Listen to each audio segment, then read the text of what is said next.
ओ हो, काय दिसतीये भाजी. आणि मी जेव्हा ही बनवत होते तेव्हा माझ्या पण तोंडाला पाणी सुटलं होतं, जसं तुमच्या आता सुटलंय. माहिती आहे मला, म्हणूनच रेसिपी घेऊन आली आहे. तर हिला तुम्ही चना मसाला म्हणा किंवा भिजवलेल्या हरभऱ्याची उसळ म्हणा, काहीही म्हणा, पण बनवून खा. ठीक आहे. तर इकडे मी भिजवलेले हरभरे घेतले, जे मी रात्रभर भिजायला ठेवले होते. त्याच्यानंतर त्याला छान स्वच्छ धुवून घेतलंय. नंतर इकडे कुकर घेतलाय. कुकरमध्ये सगळे हरभरे मी काढून घेते. त्याच्यानंतर त्याच्यामध्ये आपण पाणी टाकतोय शिजण्यासाठी आणि थोडंसं मीठ घालायचं आहे, थोडीशी हळद घालायची.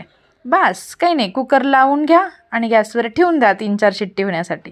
तोपर्यंत इकडे मसाल्याची तयारी करा. छान मोठे 2 कांदे घेतलेत, ते छान बारीक कट करून घेतलेत. 2 टोमॅटो कट करून घेतलेत. त्याच्यानंतर छान हे मसाले काढलेत. मसाले पण जास्त काही लागत नाही आहे. धना पावडर, काश्मीरी लाल मिरची पावडर आणि काळा मसाला आणि हळद. तर कढई तापत ठेवली आहे, तेल गरम होतं आहे. त्याच्यानंतर आपण त्याच्यामध्ये टाकतोय तेजपत्ता टाकून घेतला की टाकायचा आहे कांदा छान परतला की त्याच्यामध्ये टाकायची मिरची, जी मी तुम्हाला मगाशी सांगायला विसरले. मिरची आणि कांदा परतला की त्याच्यामध्ये टाकायचं आहे टोमॅटो पण छान मऊ असं परतून घ्यायचा आहे. त्याच्यानंतर त्याच्यामध्ये आपण जे काढून घेतलेले ते मसाले टाकून घ्यायचेत. मसाले छान परतून घ्यायचेत आणि मसाले परतले की मग त्याच्यामध्ये आपल्याला टाकायचं आहे शिजवून घेतलेला हरभरा. तर भाजी खूप सिंपल आहे. रेसिपी खूप फास्ट होत असेल तर आपल्या चॅनलवरती मोठा व्हिडिओ पण शूट केलेला आहे, टाकलेला आहे सविस्तर रेसिपी, ती पण जाऊन पाहू शकता. आता ह्याच्यामध्ये आपल्याला टाकून घ्यायचं आहे मीठ आणि त्याच्यामध्ये टाकायचं थोडासा मटण मसाला आणि हे थोडंसं ग्लासने रगडून घ्यायचं, जे मी सांगायला विसरलेली. ठीक आहे. तर आता त्याच्यामध्ये आपल्याला टाकायची आहे कसुरी मेथी, जी मी छान चुरगळून टाकून घेतलेली आहे.